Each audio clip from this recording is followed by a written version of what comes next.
Bon, ben Bernard, je pense qu'on va peut-être commencer. Oui, oui, oui, Ça va faire venir les autres. bien sûr. De toute Bon, façon, ben merci à vous tous qui êtes à l'heure.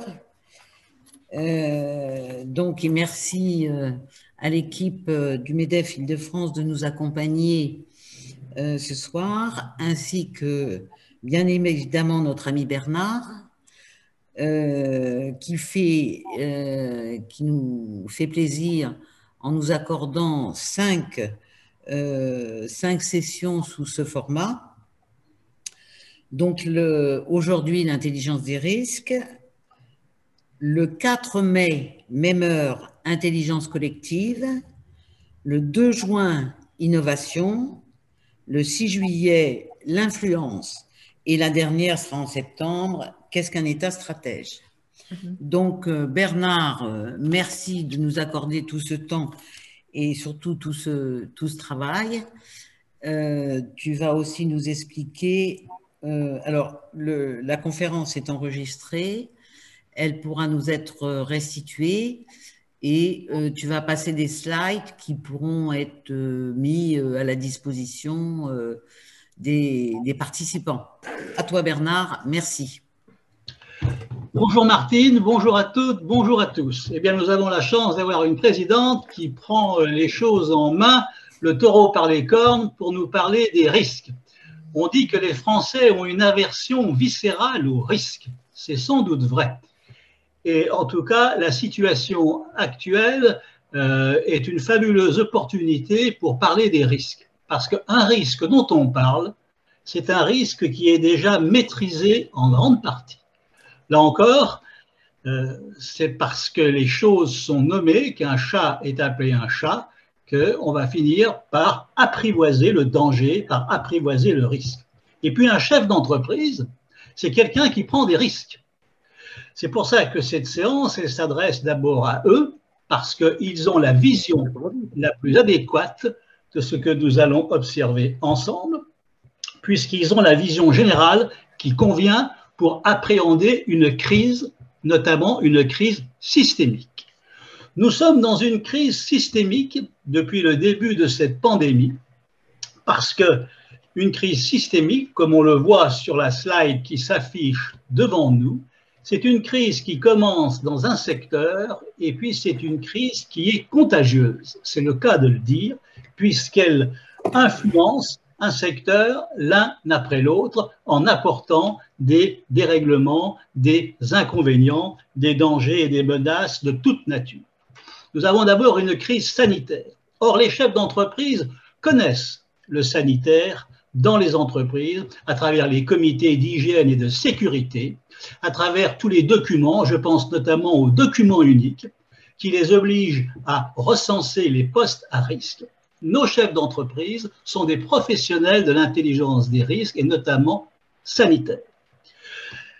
Cette crise sanitaire engendre également une crise économique.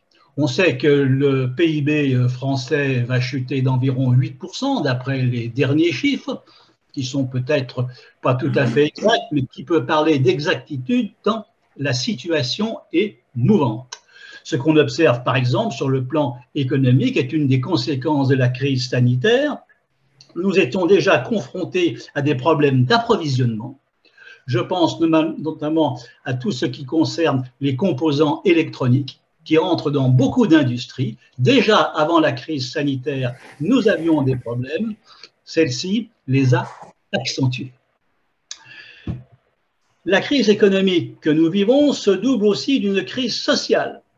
Et le social, il est au cœur de l'entreprise et l'entreprise est au cœur du social.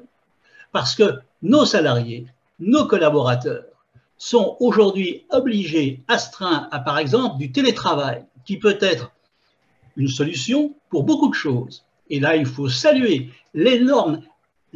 l'adaptabilité de nos entreprises et de nos PME qui réussissent une performance extraordinaire que personne ne met finalement très en valeur, parce qu'il faut rendre hommage à tous ces chefs d'entreprise qui sont dépassés, subjugués, mais qui réalisent quand même des exploits en réorganisant complètement leurs entreprises. À cette occasion, d'ailleurs, l'entreprise se transforme, elle devient beaucoup plus digitale. En témoigne la conférence à laquelle nous participons ce soir. Donc, cette transformation, cette crise économique entraîne aussi une crise sociale, car aussi le digital, s'il apporte beaucoup de solutions, apporte aussi des risques, et notamment des risques psychosociaux qui relèvent de l'isolement, qui relèvent de la difficulté pour les managers de souder leur équipe. Ce qui fait la force d'une entreprise, son caractère innovant, c'est bien souvent le contact informel. C'est tout ce qui se passe en dehors des cadres obligés. Et là, ça manque cruellement.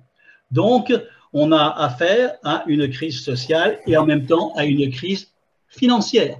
On le voit très bien avec les prêts garantis par l'État, hein, qui finalement ne vont peut-être pas suffire parce que la crise financière vient impacter des entreprises dont la trésorerie, dont les fonds étaient obérés avant le déclenchement des événements. Il y a une inquiétude qui est assez paradoxale d'ailleurs parce qu'on nous parle de plan de relance avec des milliards qui partent un petit peu dans tous les sens, qui inquiète également. Cette gymnastique inquiète les épargnants. À ce sujet d'ailleurs, je ferai remarquer qu'il y a une épargne privée énorme en France, épargne de précaution, dont nos entreprises auraient grand besoin. Et là, incontestablement, il y a un manque d'imagination de la sphère financière, aussi bien privée qu'étatique.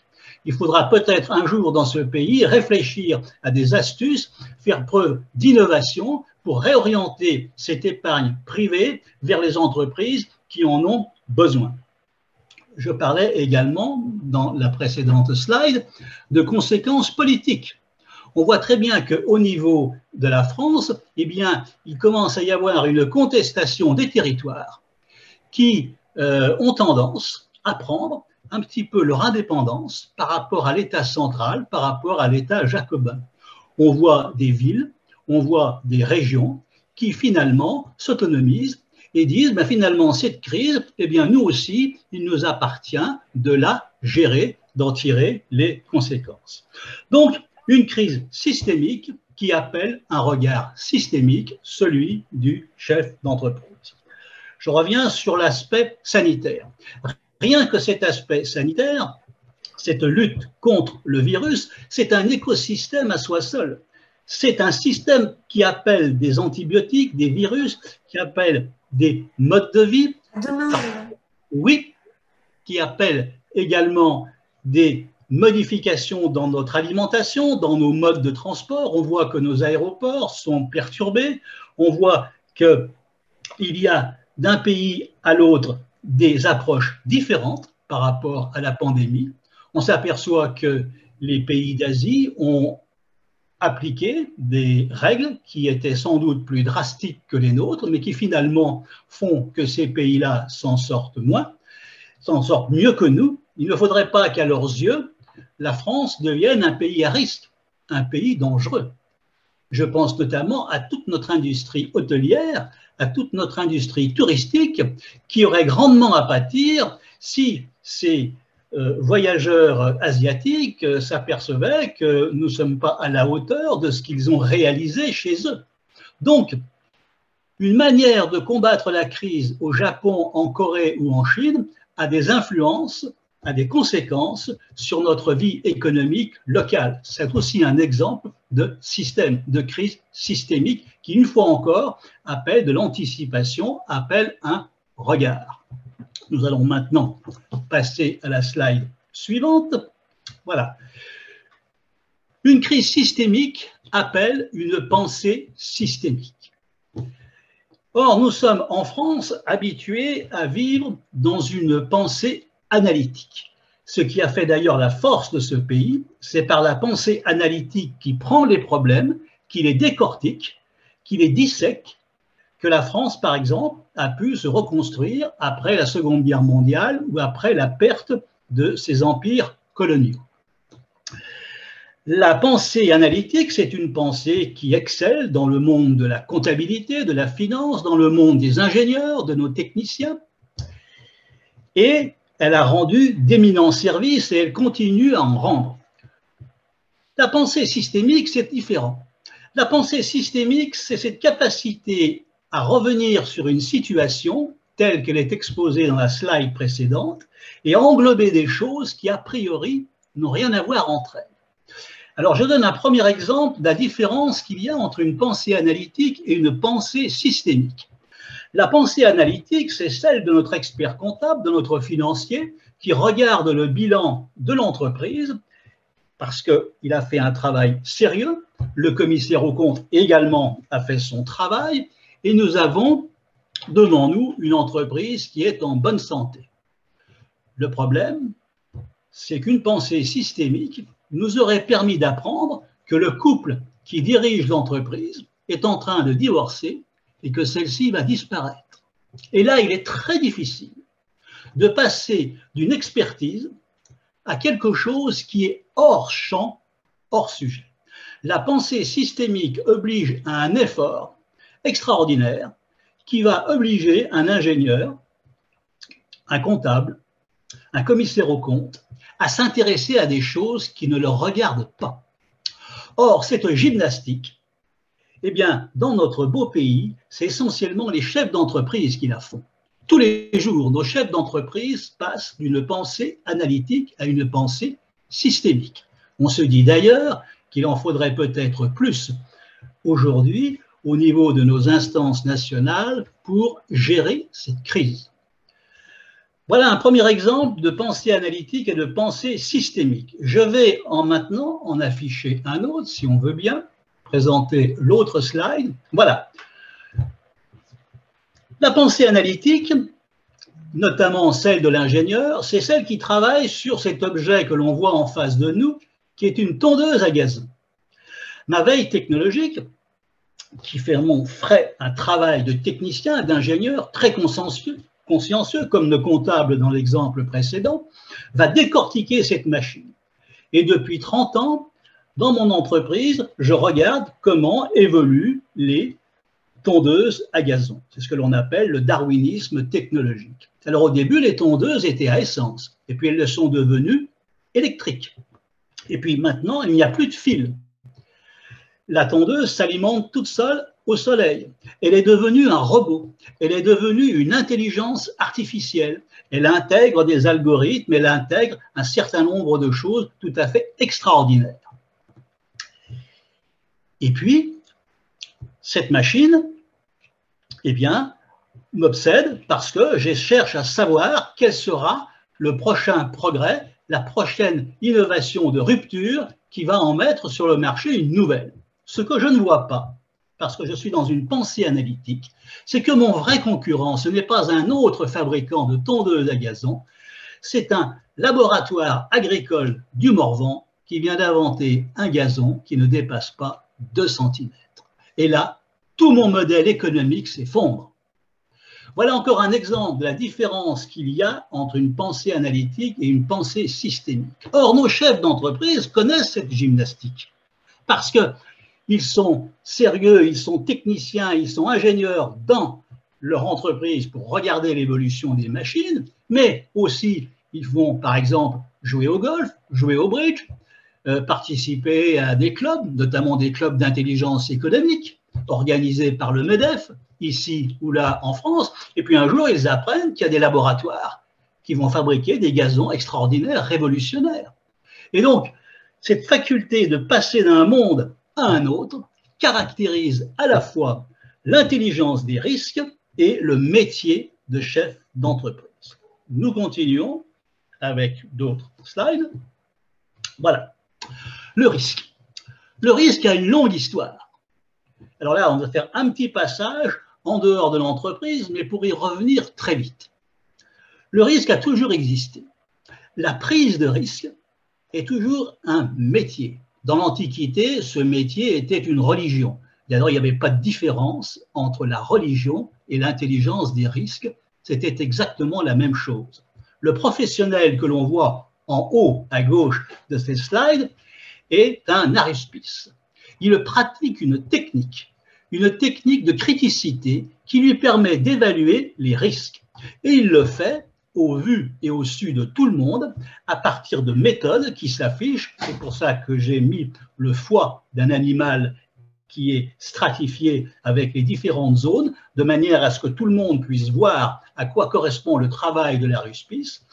Et dans la tente du général qui commande la Légion romaine, lequel général d'ailleurs, 6 mois auparavant, était un chef d'entreprise romain, ou était un juge civil ou administratif romain. Il changeait régulièrement de métier. Eh bien, cet aruspice examine les bêtes, il voit que les poulets ont mangé et il va dire au général, tu peux y aller, tu peux prendre le risque et tu peux attaquer les Gaulois qui sont cachés dans la sombre forêt. Et l'on voit en bas à droite la Légion romaine qui reçoit l'ordre de marche pour avancer face aux Gaulois. Alors on dira, mais la discipline légionnaire, la discipline des corps va assurer la victoire. Ce n'est pas toujours exact. Les Gaulois sont de redoutables guerriers. Ils sont peut-être pas si bons militaires que ça, mais ils savent mourir au combat. Et le soldat romain, le légionnaire romain, est aussi un être politique. Il n'est pas simplement un soldat. Lui aussi, il a une pensée systémique. Lui aussi, il fait des liens entre ce que disent les dieux ou ce que disent pas les dieux, et puis son matériel, et puis l'organisation légionnaire. Donc, nous sommes dans l'Antiquité, dans la cité antique, qui, elle, est une vision systémique par excellence. Ce qui a permis d'ailleurs à cette cité antique de durer beaucoup plus longtemps que ne durera notre société post-industrielle, car la cohérence qui était assurée, notamment autour du forum, où tout le monde changeait de métier régulièrement, est une force extraordinaire que nous avons perdue. Qui plus est, cette société était beaucoup plus jeune que la nôtre, et elle faisait preuve de beaucoup plus d'audace. Toujours est-il que nous sommes les héritiers de ces techniques antiques qui permettent de calculer le risque. Et ici s'affichent en haut à droite les indices de fréquence et de gravité qui, en France, depuis 1794 et l'école polytechnique, permettent de chiffrer le risque. Depuis Blaise Pascal et Pierre Fermat, nous avons des mathématiciens, parce qu'une fois encore, nous sommes un pays de grands mathématiciens, nous avons été à l'origine de tous ces formidables calculs qui permettent de gérer et d'appréhender le risque. Donc, nous sommes les héritiers d'une très longue tradition grecque, romaine, sumérienne, mais aussi française, qui date de la Révolution française, de l'école polytechnique, de l'école des syndics. Et donc, l'intelligence des risques fait partie du patrimoine français. On va maintenant passer à une slide suivante pour examiner autre chose. Alors, si je suis chef d'entreprise, quels sont les risques qui me concernent et qui concernent mon projet, qui concernent mon entreprise? Ils sont essentiellement de 4 familles. Et pourquoi doit-on afficher 4 familles? Tout simplement dans un esprit théorique et pédagogique pour ne rien oublier. La théorie, ça sert à ça.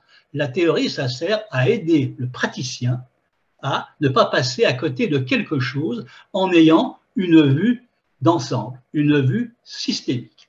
La première des familles qui va intéresser notre chef d'entreprise, c'est tout ce qui concerne la sécurité, tout ce qui concerne l'accident. La machine ne marche pas. La tondeuse à gazon tombe en panne. Le système d'information est piraté. En ce moment, nous avons des hôpitaux dans cette période de crise qui subissent des attaques informatiques parce que leur système de sécurité est défaillant. Alors, nous sommes à la fois dans l'accident, mais aussi, c'est le carré, la portion qui s'affiche à droite, dans la sûreté, la malveillance. Une vision systémique, c'est celle qui permet de faire le lien entre un défaut technique et une malveillance. Une malveillance qui peut entraîner un défaut technique ou un défaut technique qui peut favoriser une malveillance, une menace. Si je sépare ces 2 familles, je suis à côté de la plaque. L'intelligence des risques, c'est la capacité à faire le lien entre sécurité et sûreté, entre accident et malveillance humaine. Ensuite, notre chef d'entreprise va s'intéresser à l'environnement. Parce que s'il est aujourd'hui cultivateur, viticulteur dans nos régions, eh bien l'environnement lui a causé un désastre épouvantable en gelant ses futures récoltes. Donc, la veille environnementale, le management environnemental, à cause du dérèglement climatique, mais depuis longtemps, est toujours quelque chose qui participe des risques que mon entreprise va encourir. Et donc, le risque environnemental, c'est ce que la nature peut me faire subir. Un tremblement de terre au Japon va peut-être diminuer, sinon supprimer la chaîne logistique qui me permet de recevoir mes pièces détachées. On parle aujourd'hui des dérailleurs des vélos français. Ces dérailleurs qui sont encore fabriqués majoritairement au Japon. Eh bien, un cyclone en mer de Chine aura des conséquences sur les vélos que l'on va vendre à Paris, au prix unique, au Monoprix, juste à côté de chez moi. L'environnement, le risque environnemental, c'est aussi le risque que mon entreprise peut faire courir à la nature. Et là, nous sommes dans un pays, on ne le dit pas assez, la France est certainement au monde le pays qui a fait le mieux et le plus et dans le détail pour préserver la nature. Nous avons dans nos départements, nous avons dans nos communes des cahiers qui recensent de manière méticuleuse tous les risques naturels, mineurs ou majeurs, qui peuvent concerner nos PME et nos PMI. Lorsqu'une PME s'installe dans un territoire français, elle bénéficie d'informations sur tous les risques environnementaux dont elle peut être la victime. Et elle ne le sait pas assez. Il faut dire qu'elle ne communique peut-être pas avec l'État, et l'État, inversement, ne communique peut-être pas sur ce qu'il fait de bien. Or, quand des choses sont faites de manière convenable, eh bien, il faut l'affirmer, parce que c'est une fierté française que d'avoir un management environnemental, une norme tout à fait opérationnelle et exemplaire. Donc, notre chef d'entreprise, il a ce tableau de bord devant lui. Il va relier sécurité, sûreté, environnement, risques environnementaux, et puis il va s'intéresser également à une quatrième famille de risques, qui sont les risques de management, les risques managériaux. Les risques managériaux, ce sont tout simplement ceux qui ne rentrent pas dans les trois familles précédentes. Et ils tiennent tous à des défauts dans l'anticipation, dans l'intelligence des risques du chef d'entreprise et de ses collaborateurs. Alors, je vais en citer quelques-uns qui vont nous parler immédiatement. Le premier de ces risques, par ordre alphabétique, c'est l'amnésie des savoirs et des savoir-faire. Nous avons des entreprises, notamment des PME et des PMI, qui risquent de mourir tout simplement parce qu'elles n'ont pas vu partir à la retraite, par exemple, des gens qui partent avec une partie de la mémoire, avec une partie des savoir-faire, des tours de main de l'entreprise, qui ont fait sa célébrité, qui ont fait sa performance.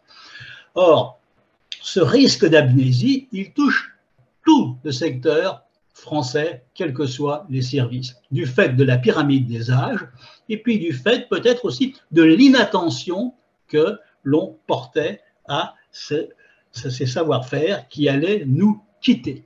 Donc, anticiper la perte des savoir-faire, ça fait partie justement de cette vision systémique du chef d'entreprise. Il y a un autre risque qui consiste à mettre dans le cloud une partie des données de l'entreprise, sinon la totalité.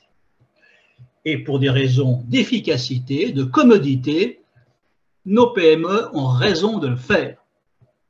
Je ne crois à la confiance des contrats qui vont les lier à leurs prestataires de services. Maintenant, nous avons des groupes français qui peuvent héberger ces données. Donc, sur le plan de la souveraineté, je crois que les choses sont garanties. Et puis, il faut être raisonnable. Si on économise du temps et de l'argent en mettant nos informations, nos données dans le cloud, pourquoi pas? Le danger n'est pas là. Le danger n'est pas de confier nos données à quelqu'un d'autre, le vrai danger est de ne plus s'amuser avec. Parce que lorsque je m'amuse avec mes données, Lorsque je les classe, que je les déclasse, que je les range autrement, comme le petit enfant qui jouait avec ses cubes, eh bien, en jouant avec mes données, je découvre des intelligences. Parce que moi, je suis chef d'entreprise, je connais mon métier, je connais mon marché, je connais mes clients, je connais mon histoire. Celui à qui je vais confier mes données, il ne connaît pas tout ça. Il n'a pas mon vécu, il n'a pas mes émotions. Il n'a pas subi les abannys que j'ai subis, les échecs dont je me suis remonté, sorti. Or, il ne verra pas avec mes données un certain nombre de choses que j'étais le seul à voir. Donc, le vrai risque, il est là. Le risque, c'est de perdre l'imagination qui va avec le classement et le rangement des données. D'autres risques managériaux nous menacent. Je citais tout à l'heure le risque d'approvisionnement et des semi-conducteurs qui touchent beaucoup d'entreprises. Mais demain, ce risque peut toucher aussi les masques dans un hôpital, les tests dans un hôpital, peut toucher la nourriture qui risque de manquer. Les intempéries, les risques climatiques font que la France va être obligée d'importer de la nourriture alors que pendant longtemps, elle pouvait nourrir quasiment toute l'Europe. Nous risquons de devenir bientôt un pays importateur de denrées alimentaires, ce qui, entre nous, est quand même un signe inquiétant qui doit nous interpeller. Il y a également le risque d'image. Je parlais tout à l'heure du tourisme. Si notre image de pays touristique est altérée par des mesures qui s'apparentent un petit peu à du relâchement ou à de la pagaille, nous risquons d'en subir très vite des conséquences, même lorsque la pandémie aura cessé. Or, c'est maintenant qu'il faut travailler sur l'image qui permettra à nos hôtels, qui permettra à nos resorts, qui permettra à nos golfs, qui leur permettra de continuer à recevoir la clientèle qu'elles recevaient auparavant. Il y a d'autres risques qui relèvent de cette quatrième famille, qui sont les risques de management. Je pense au risque religieux, qui est en train également de venir sur le devant de l'actualité. On le voit dans les territoires avec les collectivités locales. Nous avons des administrations, nous avons des écoles, publiques ou privées, des entreprises également, qui se trouvent confrontées avec des revendications religieuses qui n'entraient pas dans la formation de nos chefs d'entreprise. Or, ce sujet-là est un sujet particulièrement délicat, je dirais presque explosif. Aborder ce risque dans une entreprise parce qu'on vient me voir en me disant « mais qu'est-ce que ça veut dire qu'on va accorder à ces gens-là des choses qu'on ne m'accorderait pas à moi ?» sous prétexte de religion. Donc des conflits potentiels peuvent germer, qui doivent être anticipés dans une vision systémique. Je parlais tout à l'heure également de tout ce qui concernait le télétravail. Le télétravail pose le risque de mélanger, ou tout au moins de ne pas prendre en compte la séparation qu'il y a entre vie professionnelle et vie privée. Je suis devant mon ordinateur, mais où suis-je exactement? Est-ce que je suis chez moi? Est-ce que je suis dans l'entreprise? Donc, la cohabitation entre vie privée et vie professionnelle est l'exemple type du risque managérial auquel un chef d'entreprise est confronté tous les jours. Et ils ont suffisamment de ressources et de bon sens pour arriver à surmonter le problème. On surmonte le problème, comme pour les autres, en parlant avant. On en parle à bâton rompu, de manière détendue. Tous ces risques que je viens d'énumérer ne sont pas si énormes qu'on le pense. Je les aligne les uns après les autres. Donc cela peut donner un effet un petit peu de cascade qui va m'écraser, mais pas du tout. Dans la vraie vie, ces risques-là, je vais les prendre un jour le lundi, l'autre le mercredi, on va en parler. Et le fait d'en parler avec du bon sens, sans pour autant pondre des notes de service ou de la paperasse, ce simple fait-là, eh bien, va les réduire. C'est ce qu'on appelait l'art de la conversation qui a fait la force de ce pays au XVIIIe siècle et qui a encore de beaux restes, malgré les Français simplifiés et autres nouveautés de certains milieux éducatifs. Voilà, donc devant nous, nous avons l'organigramme, si je puis dire, de ce que c'est qu'une vision systémique, une pensée systémique destinée à protéger l'entreprise, à diminuer les risques. Et diminuer les risques, eh bien, c'est la prise de risque. Parce qu'on ne diminue pas les risques pour le plaisir de diminuer les risques, on diminue des risques pour entreprendre, pour innover, pour conquérir des marchés, pour être influent, pour découvrir des partenaires. Le risque n'est pas simplement un bouclier.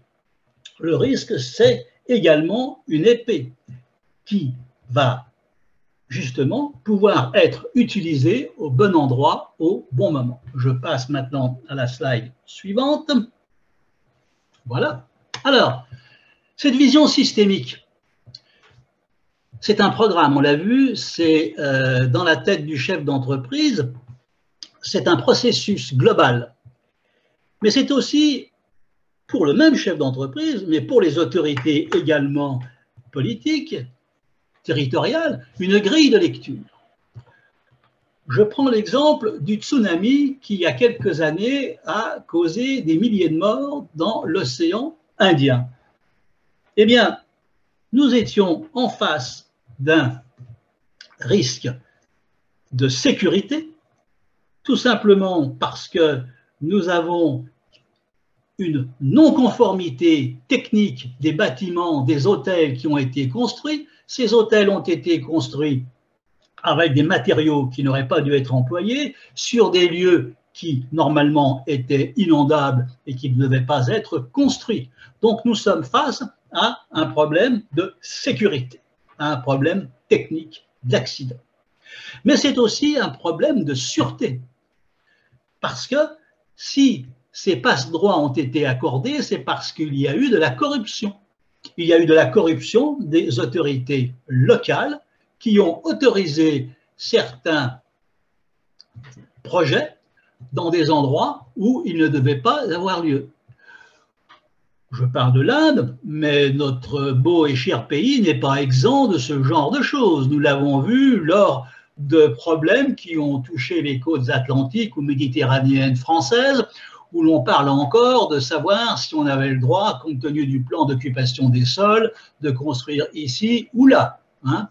Nous ne sommes pas forcément des parangons de vertu. Enfin, fort heureusement, nous n'avons pas encore eu des dizaines de milliers de morts comme dans cette région du monde. Le problème du tsunami de l'océan Indien, c'est aussi un problème environnemental parce qu'on sait très bien qu'il y a un jeu de plaques continentales entre Java et Sumatra qui régulièrement provoque des frottements des deux plaques qui entraînent des tsunamis, qui entraînent des raz-de-marée. Donc, c'est un risque environnemental avéré. Et puis, enfin, dernière famille, c'est un risque managérial. Pourquoi est-ce que c'est un risque managérial? Parce que dans le cas du tsunami, eh bien, il y avait eu, de la part des pays membres, des pays riverains de l'océan Indien, la création d'un programme, d'un projet administratif qui devait conduire à des alertes par la mise en place de balises au fond de l'océan et à la surface de l'océan, balises qui devaient enregistrer les mouvements du sol, les mesurer et évaluer le danger du tremblement de terre et du tsunami. Ensuite, ces informations devaient être transmises aux pays menacés. Eh bien, visiblement, ça n'a pas marché. Il y a eu un dysfonctionnement managérial. Ceci pour montrer que l'intelligence des risques est une grille de lecture. Ce n'est pas simplement un programme à l'intérieur de mon entreprise, c'est aussi pour moi, responsable économique, responsable politique, une grille de lecture qui me permet de comprendre les interactions d'un risque appartenant à une famille sur les autres risques. Nous allons passer maintenant à une slide suivante. Voilà. Alors, pour nos chefs d'entreprise qui sont confrontés à l'intelligence des risques, les mesures à prendre, les politiques à tenir dans ma PME et dans ma PMI m'amènent à m'intéresser à la législation française, à la réglementation française. Alors là, on tombe sur des choses compliquées, difficiles d'appréhension. Il y a des textes un petit peu partout. Il n'y a pas dans notre droit français une réflexion stratégique qui permette de simplifier les choses et de présenter à nos chefs d'entreprise un programme cohérent, logique, qui englobe toutes les difficultés à venir. Nous sommes obligés, nous Français, de nous tourner vers la norme internationale, vers toutes les familles, notamment d'ISO. La norme internationale produit régulièrement des recommandations sur ce que l'entreprise peut et doit faire. Ce sont des normes qui sont lisibles, qui sont compréhensibles, qui sont claires et qui, de ce point de vue-là, sont évidemment infiniment supérieures à tous nos décrets, nos arrêtés qui se contredisent, qui sont dans tous les sens, qui n'obéissent pas à une logique. Donc, malheureusement, nous sommes obligés de nous tourner vers ces normes, dont certaines, d'ailleurs, utilisent le savoir-faire français. Je pense notamment à nos ingénieurs dans le domaine nucléaire ou aéronautique, où nous avons de grandes capacités. Nous avons de grandes capacités d'ingénierie. Par contre, nous n'avons pas les capacités stratégiques et politiques qui sont à la hauteur de nos compétences d'ingénieurs et de techniciens. Ce sont d'autres qui s'emparent de nos connaissances, de nos savoir-faire, pour construire des stratégies, notamment créer des normes qui vont entraîner des certifications, qui vont permettre à des géants de la sécurité économique de venir plus tard certifier en France des entreprises françaises, bien souvent à partir du savoir-faire de ces mêmes entreprises françaises. Le problème, c'est qu'eux ont une politique et nous n'en avons pas. Alors, je prends ici la norme ISO 28000. Elle est significative parce que je l'ai qualifiée de norme de certification de la peur. Elle a été inventée après les attentats du 11 septembre. C'est pour cela que j'ai mis cette photo un peu inquiétante, même très inquiétante. Qu'est-ce qui s'est passé ce jour-là? Eh bien, ce jour-là, la communauté internationale des risques managers, des gestionnaires de risques, s'est réunie et a décidé que ça ne devait plus se reproduire. Et on a créé une norme qui allie la sécurité et la sûreté. Parce qu'on s'est aperçu que finalement, tous les terroristes, eh bien, ils étaient en règle. Tous les terroristes, ils avaient les passeports, ils avaient les laissés-passer, ils avaient tout ce qu'il fallait. Et donc, on s'est dit, mais il n'y a pas simplement des problèmes techniques dans les avions avec la construction de portes étanches entre la cabine de pilotage et la cabine réservée aux voyageurs. Il y a tout un tas de choses qu'il faut prendre en compte. Il faut notamment obliger les entreprises qui prétendent se mettre à l'abri des risques à s'informer, à se renseigner. Et là, nous sommes dans la culture anglo-saxonne. La culture anglo-saxonne pour laquelle l'information, le renseignement est quelque chose de naturel.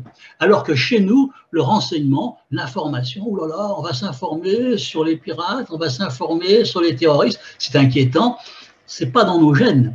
Hein. On préfère se concentrer sur le bois dur technique plutôt que de regarder autour.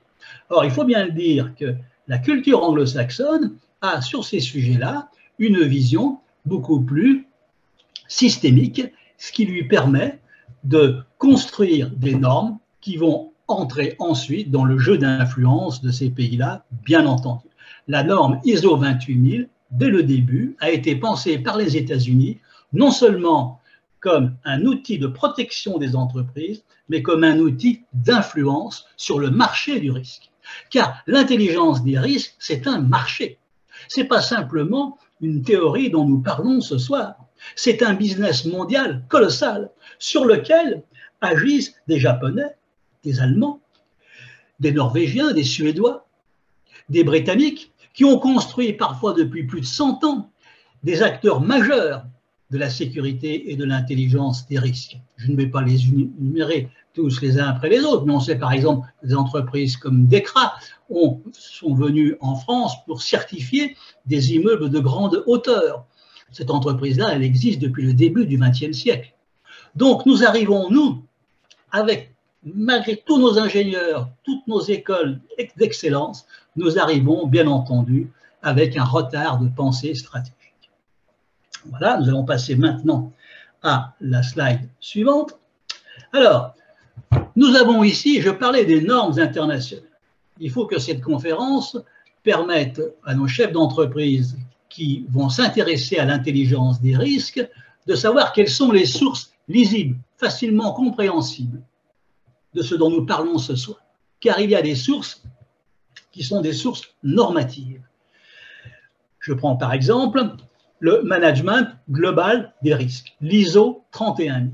L'ISO 31000, c'est une norme internationale qui explique qu'il y a un management des risques qui commence d'ailleurs, comme nous l'avons dit, par discuter du problème. On discute du problème et on crée un calendrier, un échéancier, au terme duquel l'entreprise va passer en revue tous les problèmes. Et on peut très bien en France commencer ce travail que nous recommande l'ISO 31000 en mettant comme premier objet de nos réflexions le document unique, qui est quelque chose qui est prévu par la loi française. Le rapport annuel des risques, qui est prévu par le Code de commerce français. Chaque année, une entreprise doit présenter au conseil d'administration, c'est-à-dire au conseil des risques, eh bien, quelles sont les menaces, quels sont les plans. Donc, notre législation française, non seulement s'inspire de ces normes internationales, mais elle, par un jeu extraordinaire, elle en a été souvent à l'origine. Ce qui est bien que nous, nous inventons des techniques, nous inventons des textes, mais ce sont les autres qui font du business avec. Intéressant. L'ISO 31000, c'est la philosophie globale. L'ISO 14000, c'est toute la protection environnementale. C'est une norme internationale où la France a quasiment tout inventé. L'ISO 28000, c'est la sécurité économique. C'est ce qui permet de certifier les entreprises qui veulent avoir ce label pour pouvoir contracter avec d'autres partenaires un petit peu partout dans le monde. L'ISO 27000, c'est tout ce qui concerne la cybersécurité. Je parlais tout à l'heure des attaques contre nos hôpitaux qui sont particulièrement scandaleuses. Mais il n'y a pas que les attaques contre les hôpitaux. Il y a tous les rançonnages dont nos PME et dont nos PMI sont les victimes. Tous les jours en France, il y a des entreprises qui sont pillées par des pirates qui utilisent les systèmes d'information pour menacer, pour bloquer les données, pour obliger l'entreprise à payer. C'est vraiment quelque chose de dramatique.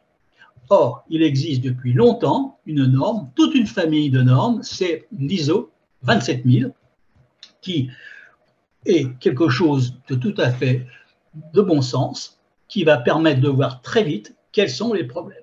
Et puis, quels sont les gens sur le marché de la cybersécurité. Parce que la cybersécurité, c'est aussi un marché. L'intelligence des risques, elle se pense, elle se conçoit, et puis elle s'achète. D'ailleurs, il vaut mieux le faire dans cet ordre-là pour acheter moins cher au bon endroit. Si on réfléchit à nos problèmes, eh bien, on aura plus certainement l'occasion d'aller vers de bons professionnels qui vont apporter des solutions à nos vrais problèmes. Et puis, l'ISO 26000, c'est la responsabilité sociétale des entreprises. Donc, ici, nous avons l'ensemble de la doctrine internationale sur le sujet qui nous intéresse ce soir. Ce sont des documents qui sont tout à fait accessibles par le web et donc qui vont fournir une culture générale à nos chefs d'entreprise et à l'intérieur de nos entreprises, aux cadres à qui on va dédier à temps complet ou à temps partiel, compte tenu des effectifs et des difficultés, eh bien une réflexion sur toute cette intelligence des risques. On va afficher maintenant la slide suivante.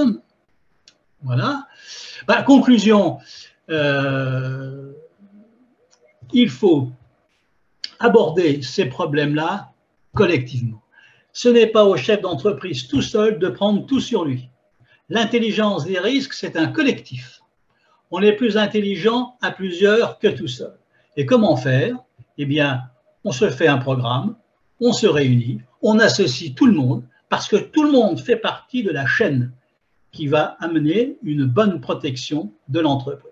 Et on discute entre nous. Et là, on va s'apercevoir de beaucoup de choses. D'abord, que nous avons des collaborateurs qui bien souvent connaissent bien le sujet ou une partie du sujet, que donc nous sommes plus intelligents et mieux informés que nous ne le pensions. Il est très important que le chef d'entreprise voit à cette occasion qu'il a autour de lui des gens qui ne sont pas uniquement dans les tâches qui leur sont assignées par l'organigramme de l'entreprise, mais des intelligences humaines, des hommes et des femmes qui ont déjà œuvré ici ou ailleurs dans les problèmes qui nous intéressent en matière d'intelligence des risques. Et ça, c'est très important de définir ensemble un problème. Et ce n'est pas du tout énorme, ce n'est pas quelque chose d'insurmontable. On a tout le temps. Il ne faut pas se précipiter, se stresser en se disant « mais mon Dieu, comment vais-je pouvoir me protéger contre tous ces aléas, contre toutes ces menaces ?» Non, non, c'est beaucoup plus facile qu'on ne le pense. On va afficher maintenant la slide suivante. Voilà. Alors, voilà. Pour ceux qui voudraient aller plus loin dans la réflexion et rentrer dans les détails que, évidemment, je n'ai pas eu le temps d'aborder ce soir, vous pouvez obtenir gratuitement la dernière édition de l'introduction à l'intelligence économique que j'ai remis à jour le 21 janvier de cette année. Et si vous me lisez, vous apercevrez que, évidemment, la pandémie, dès les premières pages, m'a inspiré le discours que je vous ai infligé ce soir.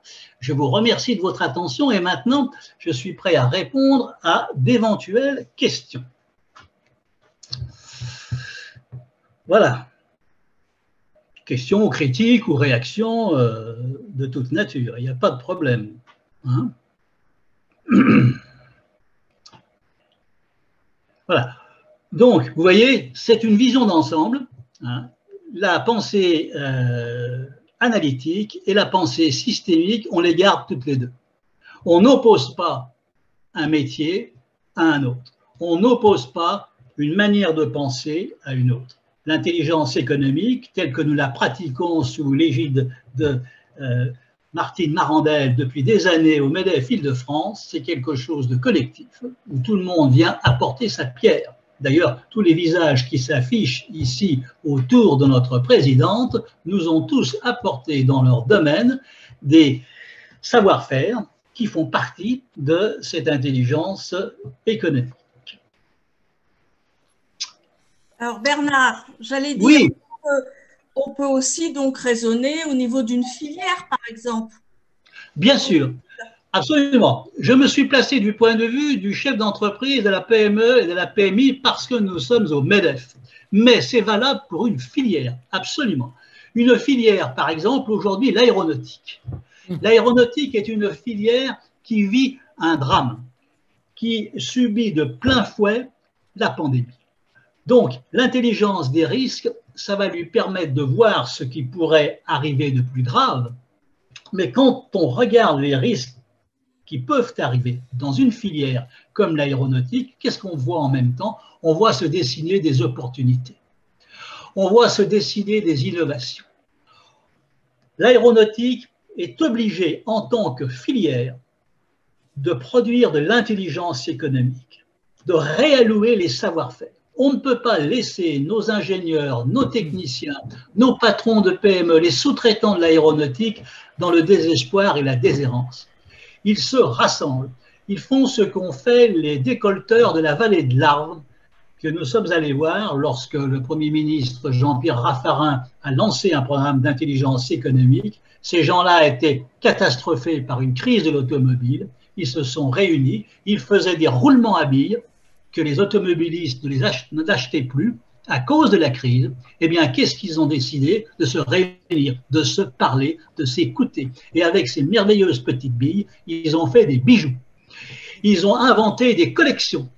Ils les ont vendues en Italie. Ils ont inondé le marché italien. Ils ont sauvé leur boîte. tout simplement en passant du roulement à billes à la bijouterie. Eh bien aujourd'hui, l'aéronautique française, notamment les sous-traitants qui souffrent beaucoup, ce sont des intelligences, ce sont des gens de grande capacité. Ils font comme les décolleteurs de la vallée de l'Arve, ils se rentrent contre et ils ont en eux-mêmes, ce n'est pas quelqu'un de l'extérieur, ce n'est pas Bernard Besson ni Martine Marandel qui vont apporter la solution. Elle est en eux, la solution. La solution, ils l'ont.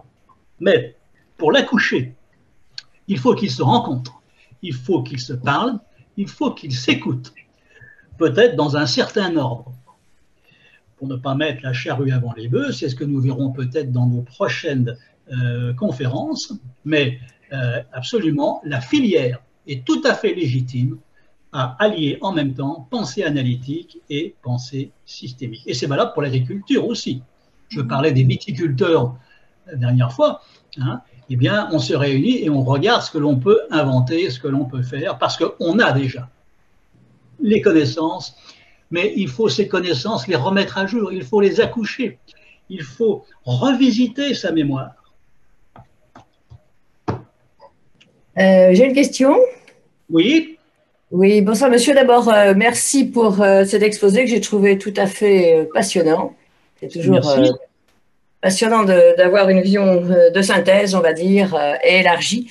Alors, on vient de parler des filières et en effet, bon, là, vous venez d'évoquer deux filières en difficulté, enfin notamment la toute première que vous avez évoquée. Et moi, je voudrais évoquer une filière qui, après des années, on va dire, de pauvreté, est en pleine croissance, dans une croissance extrêmement forte, qui est la filière des biotechnologies. Donc, est-ce que sur ce terrain-là, vous avez, je ne sais pas si vous y avez un peu travaillé ou si vous avez quelques conseils à donner, puisque c'est vraiment quelque chose qui est en train de se développer avec une puissance phénoménale. Voilà. Tout à fait. Alors, je salue au passage nos pôles de compétitivité qui ont bien souvent favorisé des écosystèmes, parfois avec des difficultés. Bon, on ne va pas ici faire de petits procès. Toujours est-il que la biotechnologie, c'est la santé, c'est aujourd'hui quelque chose qui répond aux angoisses des gens. C'est un créneau tout à fait porteur et nous... Ah, je vous entends très mal. Les compétences qu'il faut en France, nous avons les idées, nous avons les savoirs, mais nous sommes observés. Notre secteur de biotechnologie, il est regardé de très près par les concurrents américains, asiatiques, russes, qui savent très bien, parce qu'ils sont très bien informés, ce qui se passe en France. Et il faut considérer cette observation de nos concurrents comme un risque. C'est un risque de filière en bonne santé. Une filière en bonne santé, c'est quelque part une proie. Et là, l'intelligence des risques relève plutôt de la famille sûreté. Quelles sont les méthodes que des prédateurs éventuels peuvent opérer pour capter nos savoirs et nos savoir-faire? Quand on a un savoir et un savoir-faire, eh bien, il faut se dire que celui-ci peut être aspiré, et aspiré de différentes façons. Dans l'intelligence des risques, il y a une portion du camembert qui s'appelle sûreté, et à l'intérieur de cette portion du camembert qui s'appelle sûreté, il y a tout ce qui concerne la propriété intellectuelle, tout ce qui concerne l'espionnage intellectuel, la guerre économique. C'est un petit morceau, mais c'est un vrai morceau. Et donc, l'intelligence des risques dans une filière en bonne santé comme celle que vous venez d'évoquer, et grâce à Dieu, il y en a quelques-unes encore en France, eh bien, elle doit s'intéresser à ce type de risque. Parce que si je suis compétent, si je suis performant, je suis une cible. Et ce travail-là nous avait été du temps de Jean-Pierre Raffarin et d'Alain Juillet, de Claude Revel, qui ont conduit la politique publique en France. Nous faisions très attention à ce que ces filières performantes ne soient pas toujours innocentes. Très bien, voilà. Merci. Est-ce qu'il y a d'autres questions? Non. Eh ben, merci Bernard. Encore une, pardonnez-moi, encore une. Alors, je reviens sur la filière qui est chère. En fait, vous conseilleriez de prendre ça à haut niveau, enfin ce travail évidemment de protection et de sûreté, de prendre ça plutôt à haut niveau, comment dire, à haut niveau dans la filière et pas au niveau de l'entreprise. D'en faire un sujet, par exemple, je pense à France Biotech, d'en faire un sujet, voilà, un sujet filière. Un sujet filière. Je vais vous dire pourquoi. Pourquoi au niveau filière et au niveau pôle éventuellement, mais à ce niveau-là, parce que c'est d'abord plus neutre. La théorie permet de dire des choses sans être désagréable, parce qu'on cite des exemples qui sont tout à fait communs. Et donc, on évoque des situations sans blesser les personnes, sans gêner les entreprises qui sont là. Dans des secteurs où il y a des entreprises petites et d'autres qui sont plus grosses, avec toujours le problème de référencement, avec les problèmes de délai de paiement parfois, cher à notre ami Valérie Vrignon. On a donc, à travers une filière, la possibilité d'évoquer des problèmes d'une façon plus facile. Et puis la filière sont des gens qui se connaissent, qui normalement ont confiance les uns dans les autres. Donc là, on commence par là, avec du théorique, et après chacun rentre chez soi, et chacun voit midi à sa porte, si je puis dire, et quelles sont les mesures précises à prendre chez lui. D'accord, très bien. Bah, écoutez, merci beaucoup. Je vais faire les suggestions. Merci. Eh bien, merci Bernard pour cet exposé très clair. On se sent un peu plus intelligent parce qu'en plus, on a tout compris. Donc, merci Martine. C'est vrai, c'est vrai. Merci à toi. Voilà. Merci à tous de s'être connectés ce soir. Et je vous rappelle que la prochaine conférence sera l'intelligence collective et se passera le 4 mai. Donc, le combien, pardon? 4 mai. Le 4 mai, l'intelligence collective. Voilà, à 18 h. Et donc, vous serez contactés. Et pour ceux qui voudraient aller plus loin, le thème de la 3e conférence sera l'innovation et aura lieu le 2 juin. Merci à tous. Merci Bernard. Merci Bernard. Et je vous souhaite une bonne soirée. Merci à l'équipe MEDEF qu'on a fait veiller un peu plus tard. Voilà. Merci au MEDEF. Merci au MEDEF et merci à vous. Hein. Merci, bonne soirée. Au revoir. Merci. Au revoir.